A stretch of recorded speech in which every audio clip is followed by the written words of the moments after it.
마치도록 하겠습니다. Thank you very much, Leo. Thank you.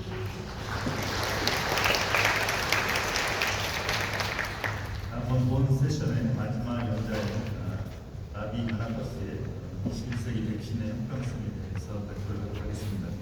It is my pleasure to introduce Dr. Ravi Hanakasi, Senior Director of Vaccine Process Development at the International Vaccine Institute in Seoul, Korea. Dr. Hanakasi is an accomplished biotechnology expert with over 30 years of experience in vaccine development, manufacturing, science, and CMC/R&D. Before joining IBI, he held a senior leadership position at Hillman Laboratory in Singapore, Biological E Limited, and Bharat Biotech in India. Dr. Ravi, please. Thank you, Mandeep. Good afternoon, and thank you to IAF for giving me an opportunity to talk on this subject. This is going to be a general discussion for most of the people who are interested in vaccine equity and other things, which is the hot topic nowadays. So this is going to be my content. I'm not detailing here. You will get to know when I go through the slides. Let me just talk about the equity crisis in terms of COVID-19 examples. As you can see from this slide, there was a 20:1 vaccination rate disparity between rich and poor countries for COVID-19 when it was introduced. 75% of the high-income countries were fully vaccinated by end of 2021 versus 3.7% fully vaccinated by end of 2021. Africa received only 1% of global vaccine supply in the first half of 2021, and 2.9 million people in low-income countries remain unvaccinated as late as 2021. So you can see the two graphs on the left and right showing the share of people who received at least one dose in the left and the full spectrum of vaccination protocol on the right as of 2024 August. And you can see that most of Africa here is very low vaccination coverage. So if you see the picture on the right, it shows the COVID-19 vaccine doses totally administered per 100 people. Even if you take the 2 doses per person, you see most of the regions in Africa are very minimally vaccinated.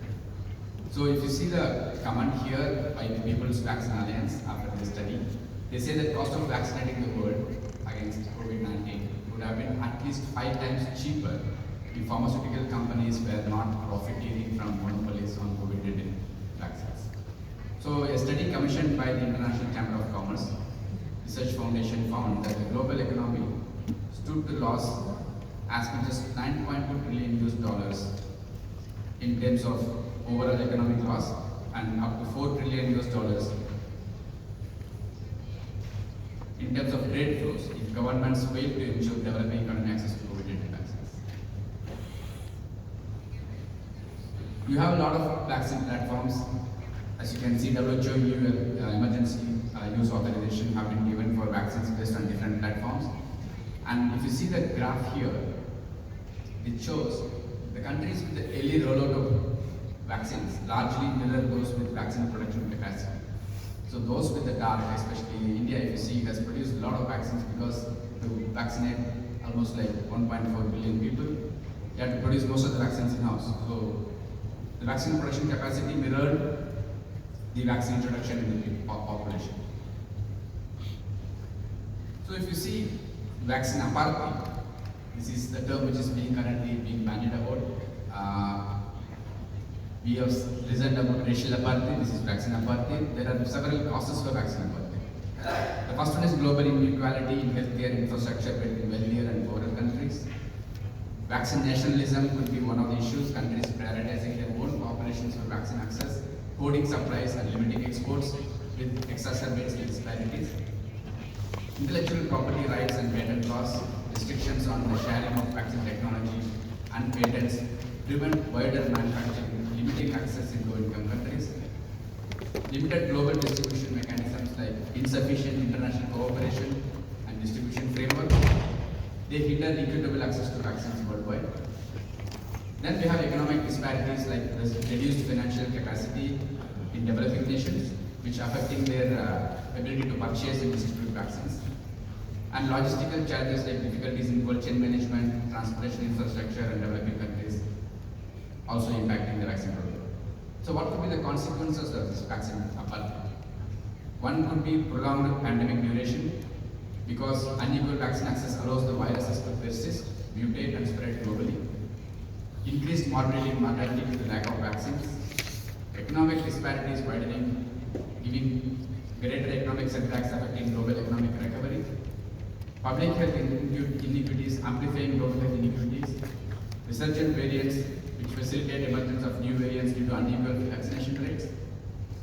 And damage to global cooperation, means there could be trust erosion and due to unequal collaboration between different nations, impacting future responses to health crisis.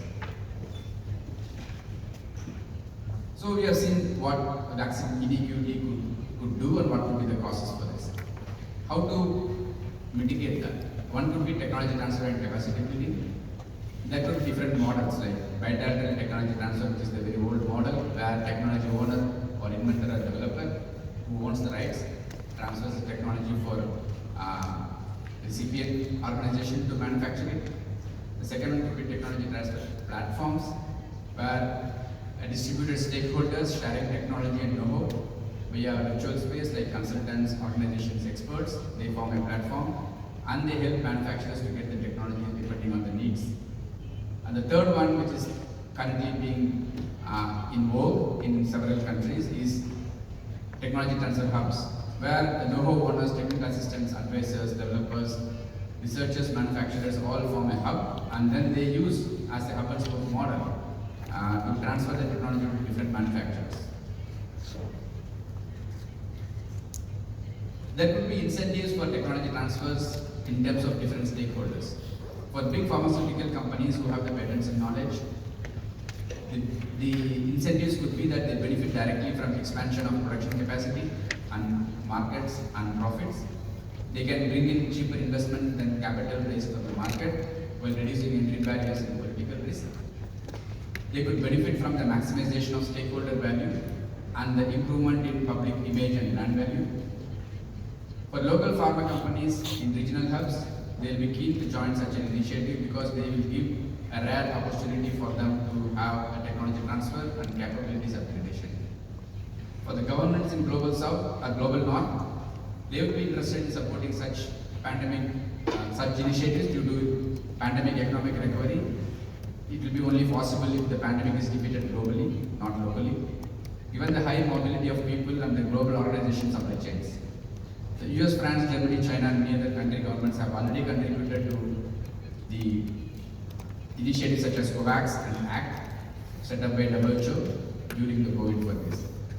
Globals in global south, especially countries where the regional hubs are located, they will be supportive because it gives importance to end the pandemic, and then serious under-provision of vaccines could be mitigated.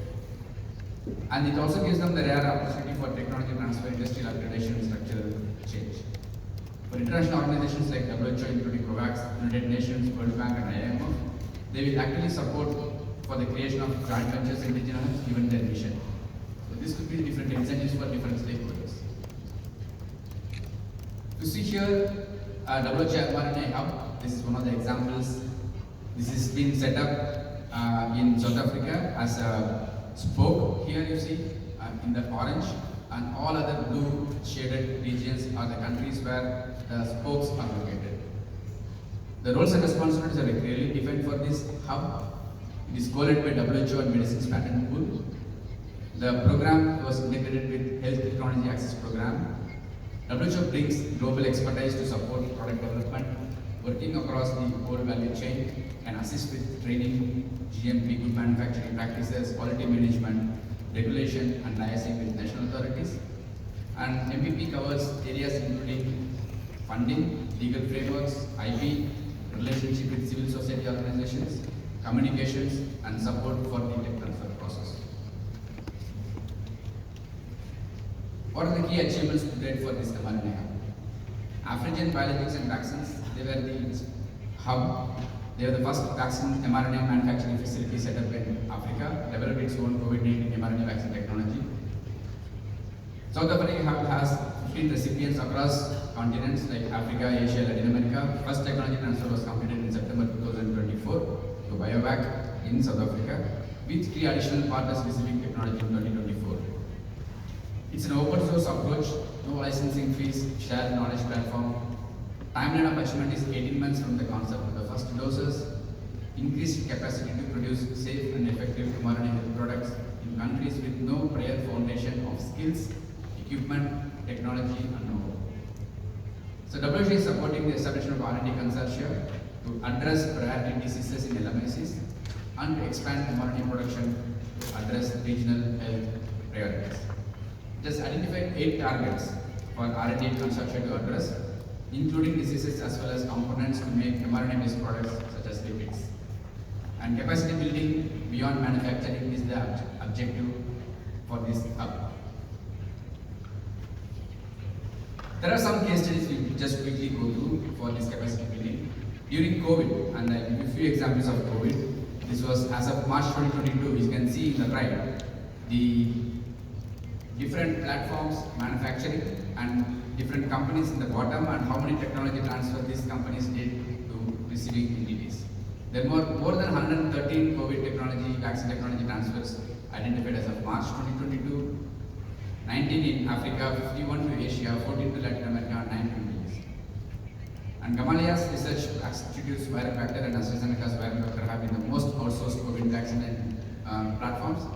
Fill-finish production platforms and end-to-end production of both inactivated and mRNA platforms are also popular. And active technology transfers have mainly been for fill-finish, and ACID is for end-to-end production due to the available manufacturing capacities and capabilities. And this was an example of different countries and different in Africa who were planning to initiate manufacturing. And this is little bit old slide, but it just gives you the kind of importance each country gives for improving their local vaccine manufacturing capability. You can see color coded, which were in blue where production was started, in red where production was planned, and grey where production was in discussion at the time. But I am not sure how many of these actually translated, especially those where productions were planned and in discussion. The one on the left, the diagram shows what are the different stakeholders, vaccine stakeholders for COVID-19 who had invested in building capacity and partnered to secure and enhance manufacturing capabilities in response to bottlenecks. There are 4 components here, you can see. The one, partner to secure capacity and capabilities. This was done by BioNTech and Sanofi, Johnson & Johnson with IDT, Biologica, Novavax, and GSK, Moderna, and Lonza. Increased focus on local supply chains, taken care by AstraZeneca, Oxford, and BioNTech, and Zyprexa. Please understand these are just examples. Optimized processes and advanced technology platforms, taken care by AstraZeneca, Pfizer, and Moderna, and divert resources toward vaccines, COVAX, Pfizer, Thermo Fisher Scientific, and Catalent. These are some of the organizations which work on these different aspects. But if you come to the right, just with AstraZeneca, they have established a broad range of partnerships in Europe and beyond to maximize global production capacity. We saw in one of the previous slides that Gamaleya vaccine and AstraZeneca's ones were the most highly tech transferred vaccines used for COVID-19. So they work with Cobra Biologics, specializes in viral vector and DNA production.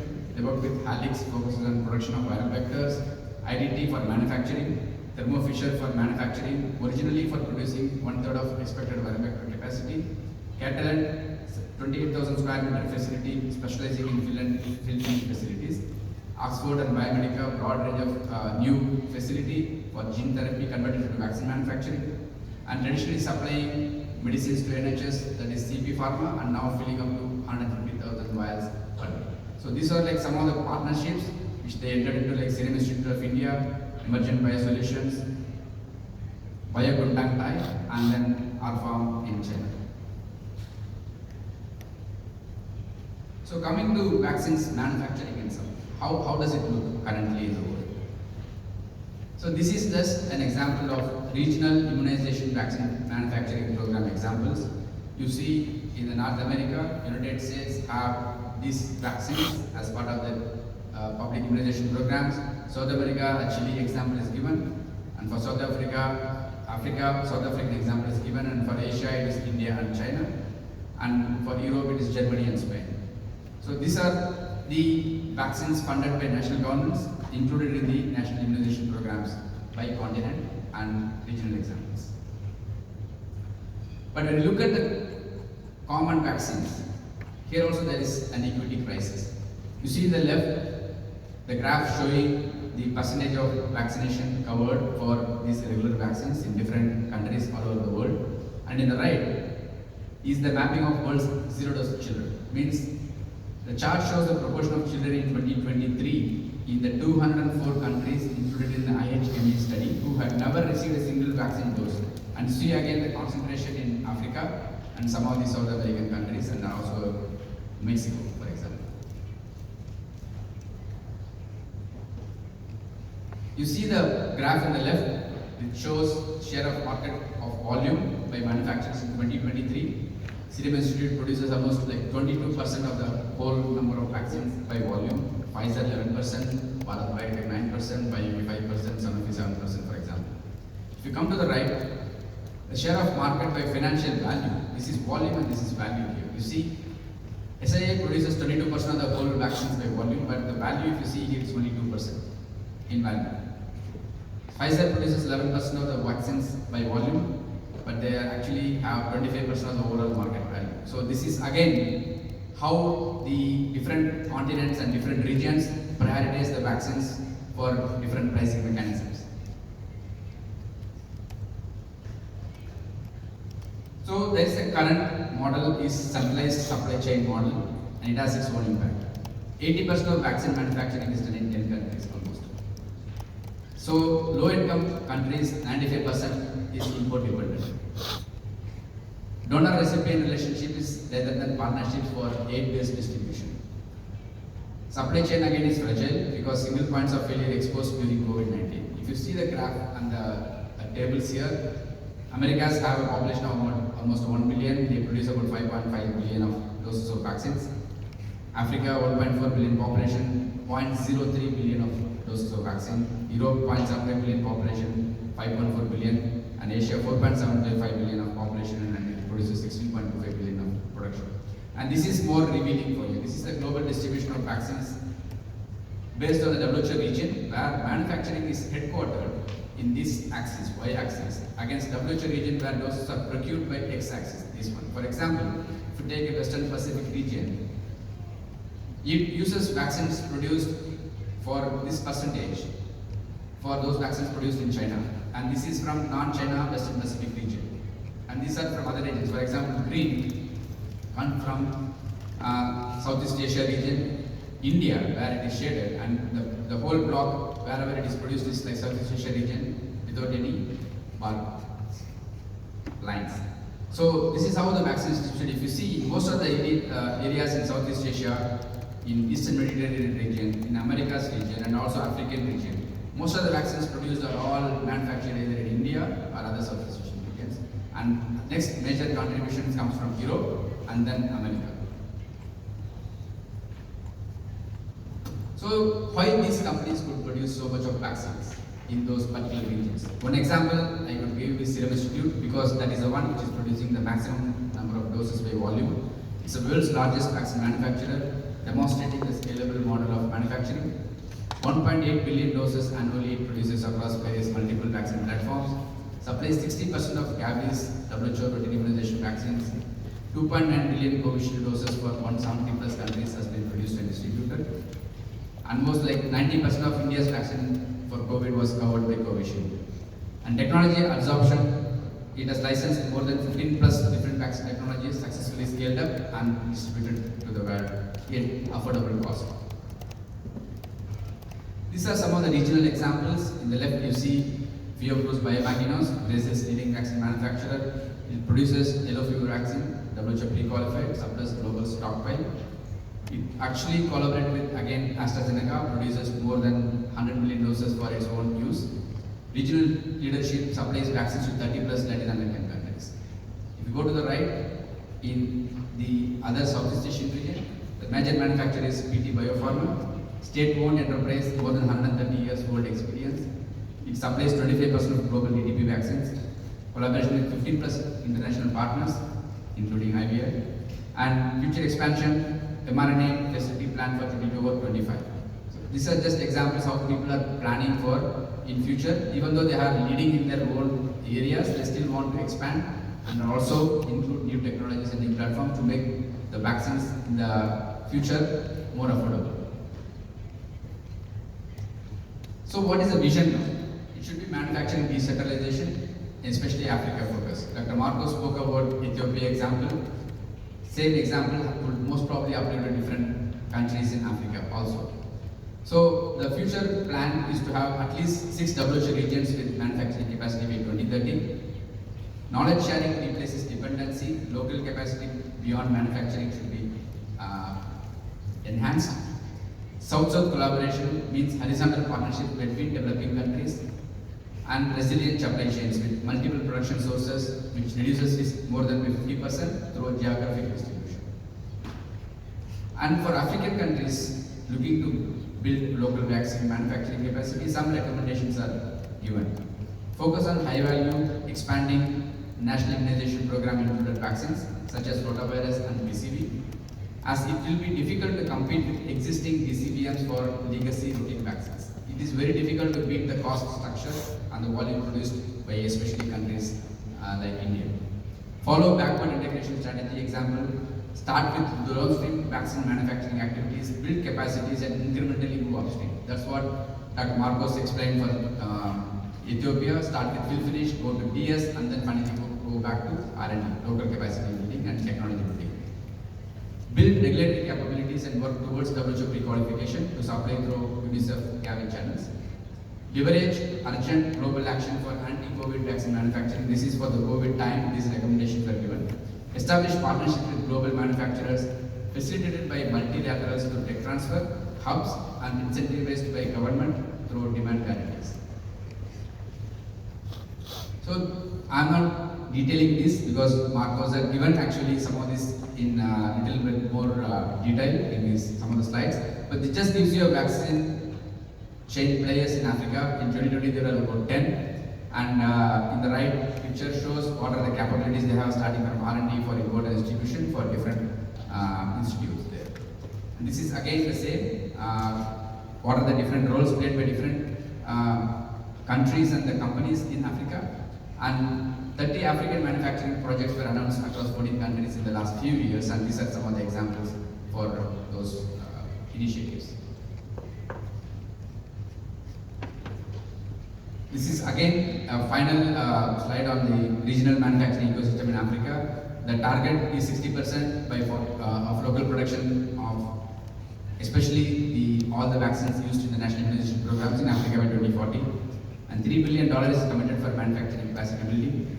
One example could be Rwanda's biotech facility, which is like mobile platform, 100 million doses annual capacity.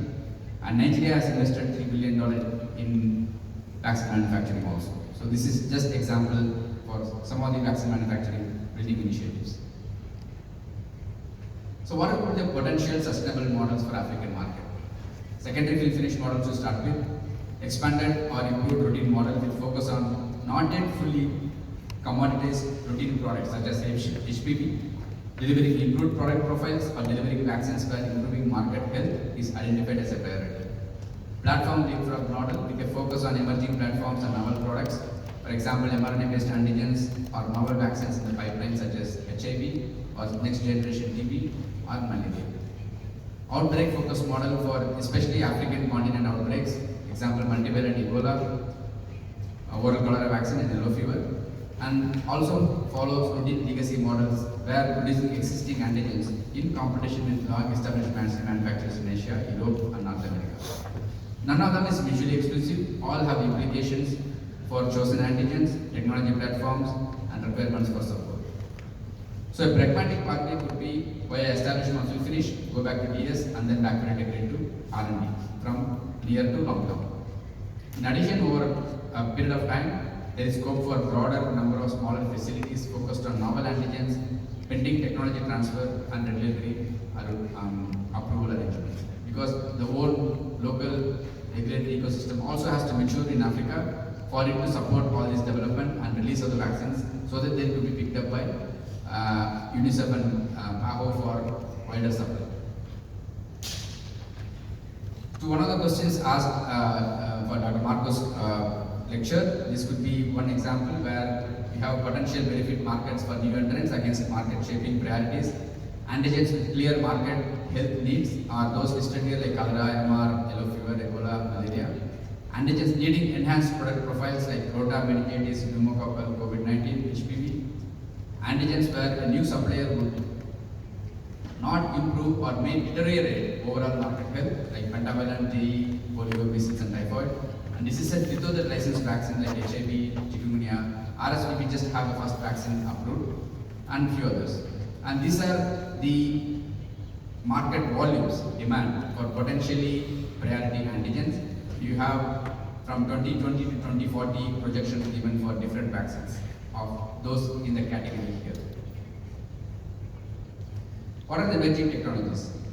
Portable manufacturing, modular production units for rapid deployment, for example, the BioNTech of BioNTech in Rwanda. Single-use systems, reduced infrastructure requirement, cold chain innovations like thermostable formulations and digital platforms like virtual technology transfer ready. Asian vaccine security and self-reliance is another initiative started in 2019 with the Asian Leaders Declaration in ABSSR. These are 5 strategic action plans like integrating an ABSSR into global policy level, establishing vaccine manufacturing strategic procurement model and regional stockpiling, regional platform for information sharing, create vaccine workforce, stakeholder training programs, and formulation of appropriate monitoring and evaluation for Asian regions. These are some of the other stockpiling and pooling mechanisms like PAHO revolving fund, more than 43 years of pooling procurement for especially PAHO region, this Pan American Health Organization. It has helped the elimination of polio, measles and rubella, maintaining vaccination coverage more than 80%, cover more than 95% of member states with vaccination costs from the national budgets, and more than $800 million in vaccines, medicines, health technology procured in 2024. And unique benefits, and countries will allocate 75% more for regions 13 most used vaccines if PAHO is not there. Continuous support for member states, more than 40 years of experience, and WHO pre-qualified and high quality, efficacious recommended products. Then procurement ruled mechanisms are also being considered for different regions. You have different color coded regions like A, B, C, D here, which have sub-national pooled procurement mechanisms, B with national pooled procurement mechanisms included in review, and C with inter-country pooled procurement mechanisms, and D with procured through Global Health Organization pooled procurement mechanisms in the review. Policy framework for equity. We talked about equity, inequity in vaccine distribution. One solution could be Gavi 5.0. It has a vision of leaving no one behind by 2030 by strengthening the primary healthcare through community engagement, by addressing the gender barriers, through utilizing innovative approaches to improve vaccine delivery and tech reach, and also tailoring strategies to implement more targeted approaches. And they want to reduce the number of zero-dose children by 25% by 2025 and by 50% by 2030. There could be others like World Bank's Pandemic Fund, recently signed in the World Health Assembly. The goal is to strengthen the pandemic prevention, preparedness, and response capacities in LMICs. Mechanisms through providing grants and matched by co-financing from governments, from various implementing entities. Funding, almost $2 billion seed capital has been given, and there could be additional commitments for subsequent protein rounds. So there could be a $50 billion figures origin that is being bandied about. This is associated with early stages of COVID-19 pandemic. Implementation is World Bank plan to deploy almost $160 billion in the subsequent 15 months, including $50 billion from the International Development Association resources. And it aligns with UN SDG 3, which is good health and well-being through ending epidemics, for universal health coverage, and for safe and affordable medicines, achieving to safe, effective and affordable vaccines for all. And Chapter 2 of WHO's Pandemic Agreement is especially mentioning the world together equitably, achieving equity in for and through pandemic prevention, preparedness and response. And there would also be national policy requirements in the domestic regions 25 plus countries have been implementing these policies. And then through manufacturing investment promotion through tax incentives will be another route to get this. Regulatory fast tracking through emergency approval pathways and skills development through technical training and capacity. And this is again sustainability, what Dr. Marco spoke about. This could be one of the traps which companies fall in, high price and low volume trap. So how good financial sustainability could be maintained? Through blended finance, through development banks assistance, through market guarantees with advanced purchase commitments providing certainty, and through cost reduction, 40% average decrease through local production. What are the implementation challenges and success metrics? Quality assurance and regulation by maintaining standards while accelerating access. So 45 pre-qualified vaccines from 15 countries are currently there. 25 countries accept WHO emergency use listing. Training programs in more than 30 plus countries have been invested in now currently. Reducing approval times by 60% through mutual recognition of regulatory clearances. And intellectual property solutions for flexible frameworks, balancing innovation and access. 50 plus countries have accepted TRIPS, utilizing public health safeguards. 180 plus agreements for COVID-19 technologies. Patent pools like MPP, more than 30 plus COVID-19 patents and 36 plus licenses in originator companies for medicines and health technologies. And open innovation, 50 countries implementing barrier-free technology transfer. So what are the vaccine candidates in COVID-19 vaccine accessibility CTAP? Like BSV, Ebola-based vaccine, Newcastle disease virus like particle displaying pre-fusion stabilized spikes, pre-fusion spike proteins, para-influenza virus 3-based vaccines. And then measurable progress towards equity goals. I've given some numbers here, you can check. Streamlined approval processes, accelerating access, and then 2030 vision targeting 70% routine vaccines, produced regionally by 2030, 100-day pandemic response capability in all regions, 50% reduction in global vaccine access disparities, and sustainable financing mechanisms in 60 plus countries. And for this all to happen, the governments and industry are important stakeholders through regulatory harmonization or tiered pricing or technology sharing or capacity. Key takeaways: decentralization is both moral imperative and economic necessity for global health security. Technology transfer success requires comprehensive ecosystems, not just manufacturing facilities. Regional cooperation and South-South partnerships are proving more effective than traditional North-South aid models.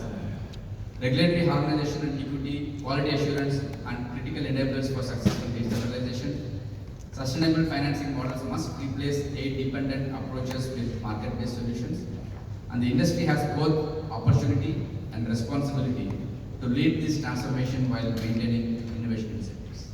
So I'll stop here. Thank you.